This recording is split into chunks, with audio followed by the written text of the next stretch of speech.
The program is Back to Farm. As the name implies, Back to Farm, it simply means it's time for you and I as individuals, corporate entity, or better still, Nigerians to fold our sleeves and go back to farm. Why? Because if you and I do not go back to farm, very soon we will not have food on our table. For those of you who are tuning in for the very first time, this is your first agricultural TV station in Nigeria. And of course, the program is designed to be able to tell you what you need to know so we can go back to farm. Today on the program, we have a very special guest today. And of course, we'll be discussing the challenges farmers faced in the year 2023 and how to get rid of those challenges come 2024 so we'll not end up duplicating pains. Of course, it's no longer in news that one of the challenges the Nigerian agriculture is facing is the issue of insecurity. Apart from insecurity, the issue of subsidy removal and price of transportation of transporting food and services to different areas in Nigeria has also affected agriculture in Nigeria. These are the things we'll be looking at with none other but Chief Daniel Okafor, our usual guest. Chief, it's good to have you again. Thank you, my dear. Thank you. Yeah. As we've already said, we have different challenges in which we face in the year 2023, talking about Nigerian farmers. Now, let's start with insecurity.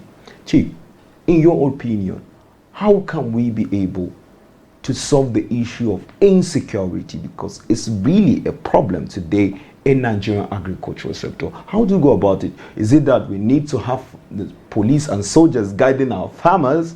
Or better say, how do we go about it, Chief? Really, insecurity is a problem. And that's why I told you when we are discussing about cyber security, which I know a lot of people have done a lot of work on that. But it's not only that. I have already written to National Council this year on the issue of how to secure our farm. Okay. Our farmers should to be one of the people to secure their farm, because they're supposed to have what we call vigilante to even guide their farm. So they were asking me, why should it be? I said, no, that is only what can help me. Because if he tell me that I cannot go to my farm and he is expecting me to be hungry, or you come to kill me, or come and do this thing, I will not accept that. So what I told my farmers now is they should have what we call very vigilante. You see, when you go to Zamfara, before the farmers go to the farm, they contribute money and give to certain people, which means they know the people that is coming to kill them. So why shouldn't they get their own way to protect themselves? They should look a way to protect themselves, and there's no other way they can do that than to government to accept what we have written to them. Give them license to have what we call vigilante, and they should all have their own way of serving themselves, and that is only what can help. I was in Naik last week. What do we discuss about? Is now the farmers have gotten a lot of problem. Like my farmers, maybe about almost 500 of them died in Mango here. And nobody is talking, nobody is saying anything, and the government is not interested to even compensate any of them. My own farm in Mango was destroyed completely. I spent 9-point-something million naira to do that farm. But nobody complained, nobody is talking about that. What they are interested is a budget every year. That budget, what are they using it for? So the farmers should protect themselves. And that is only what can help. There's no other way we can save ourselves. Giving us a license to operate what we call vigilante. Because I cannot tell you, my farmers give money. But don't you think some of these kidnappers will end up joining the vigilante thereabout, or better still, don't you think they might join? Or there should be a vetting system? You see, there's a system to do things. If the farmers knows who they are giving money in order to go to the farm, to either to either harvest their products. Are you telling me if they are given opportunity, train them, they will leave them? They will not leave them. If they come with, everybody knows that two things is there. Either you die or the other person dies. It's not so.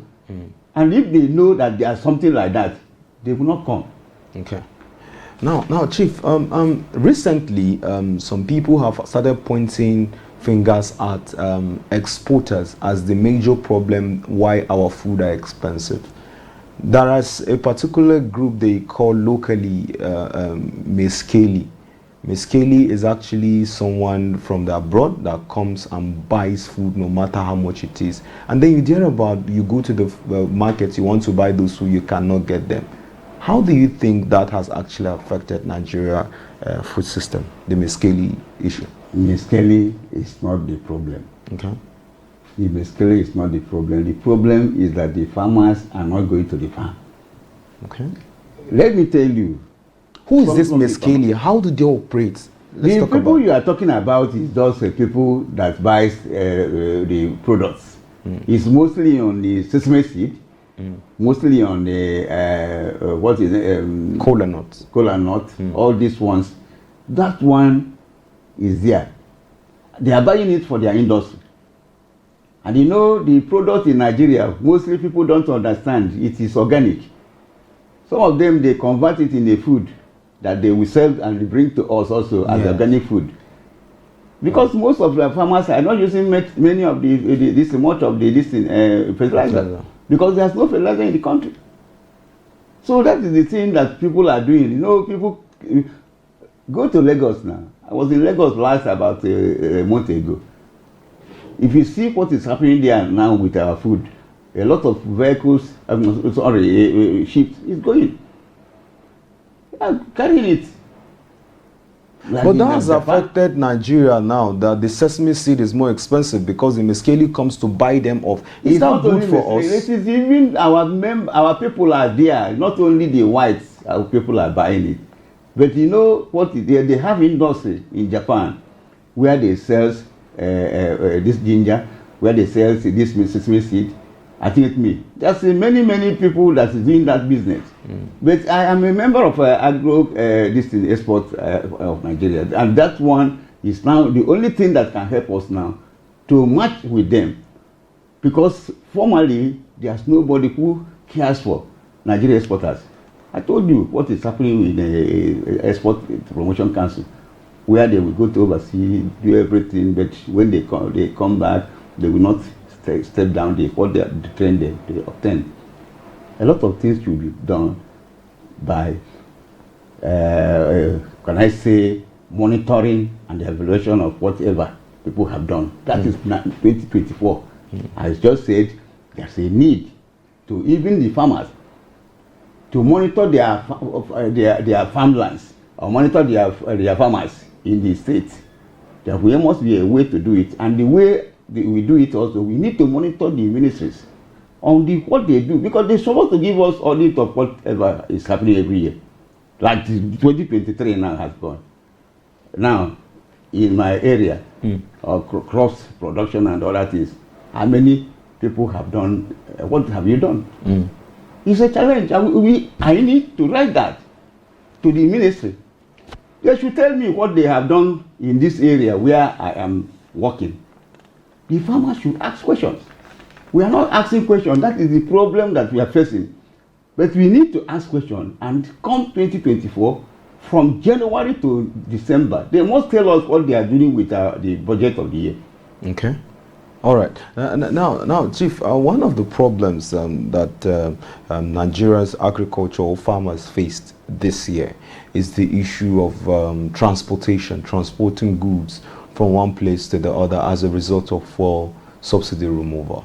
Do you think that should be like a kind of cars donated by the government to be able to say, okay, now I want to move my potato now from Jos to Lagos, so there should be a car in which the Federal Ministry of Agriculture can be able to give to me so that I can be able to transport my goods and then subsidize the price for me in such a way that is going to cushion the pain and then me getting gain. Is there any way we can go? Oh, just have no. make What do I with want the what we government find. to look into is rural routes.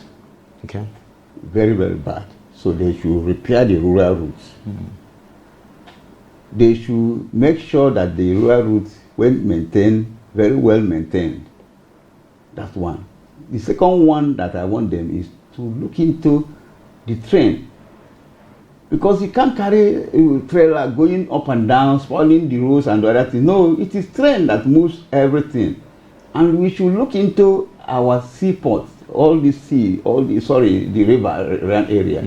Make sure that it is utilized. If it is utilized, you can carry anything through rivers. True. Yes, very easy. So why should we not say it only within? Let me tell you, whether they remove any subsidy or not, farmers will not know if there is any security. If we are secured, we get more food, we will get everything. So we can meet up with the supplies. But now you can't do it because how many farms do you have? The little you have is only for a few people. So let's government look into security and just tell everybody security is important. Then another thing I want to look into is the way they manage the banks in Nigeria is giving loan. Okay. To farmers, okay. Farmers cannot take loan at the rate of 25%. It's not possible, or 30%. It's too high. It's too high. And the one thing, you wait for farmers to give you their house in heaven. You can't get it that way. In other countries like China, which I studied on with the way they do with their farmers, if you just say, yes, I am a farmer, this is my land, this is my this, they will follow you with loan of 1% or no percent. Free loan, and monitor you with there, and join your hand in doing whatever you want to do. And they will have what we call extension this thing, where the extension workers will be sent to you through that bank to do whatever, do it well in an economic way, and you make money. They make their own. Everybody moves. So in Nigeria, I want 2024 Bank of Agriculture to have extension workers to move around. It is not very hard. You can use the youth corpers to do that. Train them in whatever way. Move them all over this country. Just like they do in elections. Yes. So use them. Because they will even learn, some of them will join, when they notice that when a farmer put only 100,000 naira in a farm and makes 300,000, they will forget about whatever they are going to do, government say this thing. They will join them. So I want us to use experience that can help and move this country forward. And food security will be something they are talking about.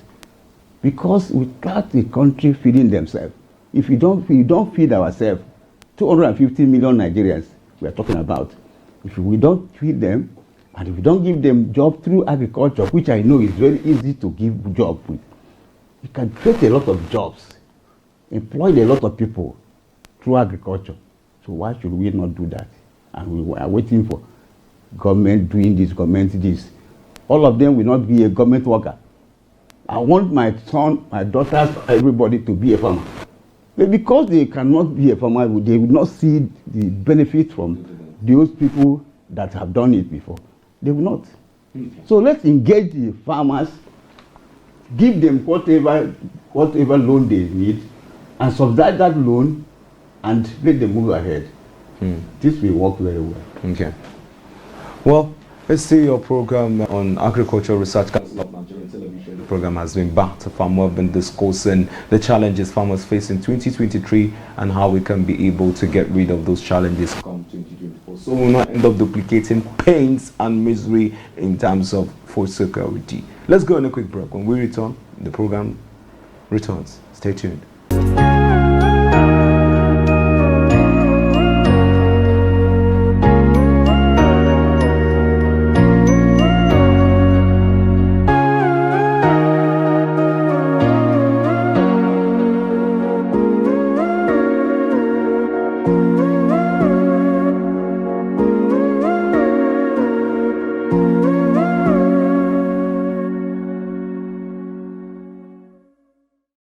Many thanks for staying with us here on your first agricultural TV station. And of course, we've been talking with Chief Daniel Okafor, the Vice President of All Farmers Association of Nigeria. We'll be looking at the challenges the farmers face in this year, 2023, that's about to wrap up. And of course, how we can actually get ourselves out of it come 2024. Chief, it's still good to have you here. Thank you. Yeah. Chief, one of the problems we faced is the issue of flood. Flood has really become a menace as a result of climate change. It's one of the major issues that has actually caused this issue. How do you think we can be able to get ourselves out? Because it's like every year we end up still seeing ourselves in the same set of mess. Flood, flood, flood, flood. And flood has really affected productivity, especially maize. And in some parts of north central Nigeria, Kaduna and the likes and all that. How do we get ourselves out of that issue of flood in Nigeria? Like now, you see, there's a group they call NEMA. Okay. NEMA have not done the best they're supposed to do for the farmers, because awareness should be their basic option. And well, they keep saying this. They want farmers. Farmers don't listen. I said it's not Nemite. You know, there's Nemite. There are two options about.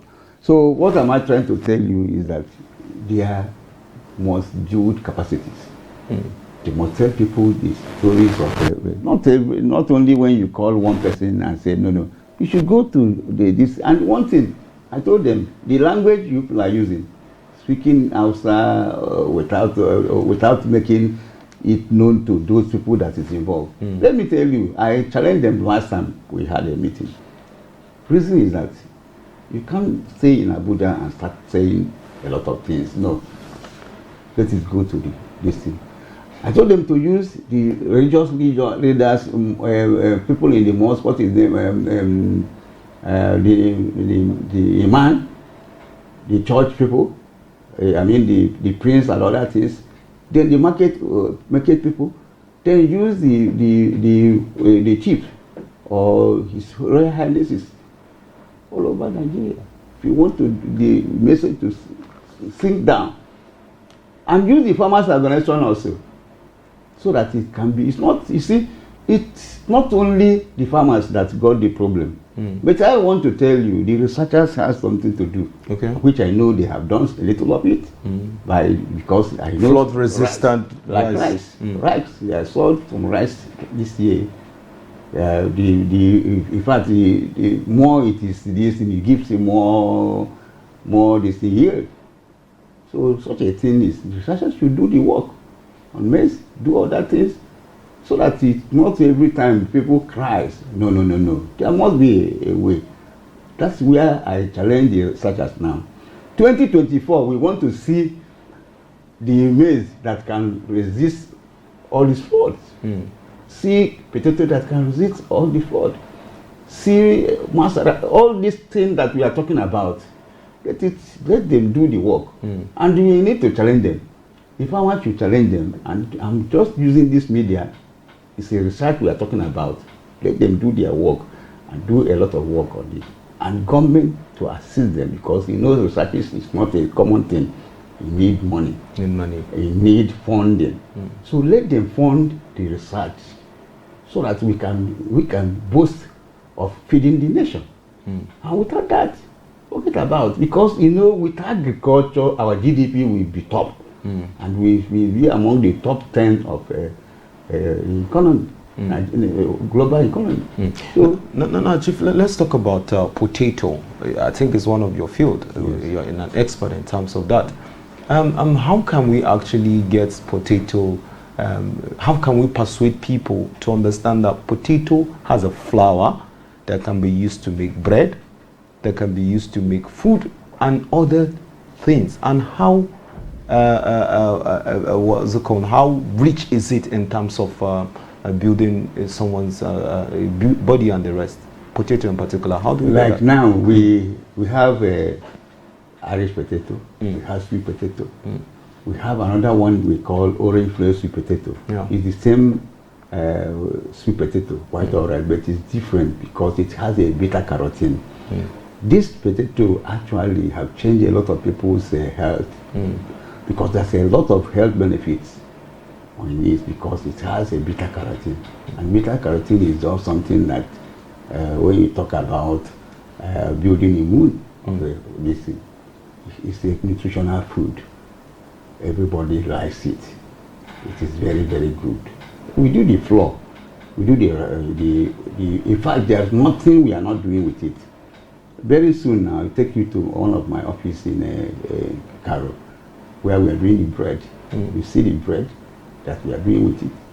So I want everybody to look into, in fact, the government even to invest more in orange flakes sweet potato.